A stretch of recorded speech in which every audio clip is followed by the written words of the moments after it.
আমার বিশ্বাস না হলে বাজারে পাঠাও না। চাচা আমারে চোর ভাবে, তুমি আমারে চোর ভাবো। আমার যদি এত চোর ভাবো তাহলে বাজার পাঠাও কেন? না পাঠাইলেই হয়।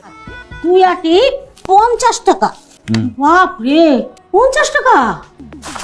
আলু 1 কেজি 80 টাকা।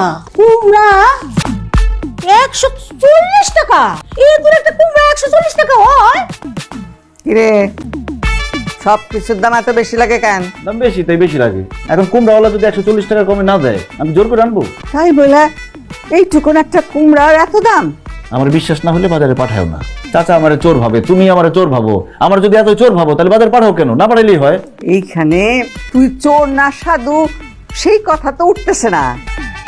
আসল কথাটা হইলো ঠিক মতো হিসাবটা দেওয়া। ওর বাপ চাচারা এই বয়সে তাকে একটু হাত টান্না অভ্যাস ছিল, তোর মধ্যেও সেইটা একটু থাকাটা অসম্ভব কিছু না। ধরি না, পরেরগুলা পর। চিচিঙ্গা 1 কেজি 90 টাকা। মাছ 3 কেজি 700 গ্রাম 1110 টাকা। কি রাজা মাছ? দাদি আমি চলে যাই। বয় দেখ স্যাম, তোর বাপেরে আমি পয়দা করছি, তুই আমারে শিখাইতে আসবি না। মানে কথায় কথায় আমার বড় বাপ পেটানো লাগলো। ডং, হ্যাঁ?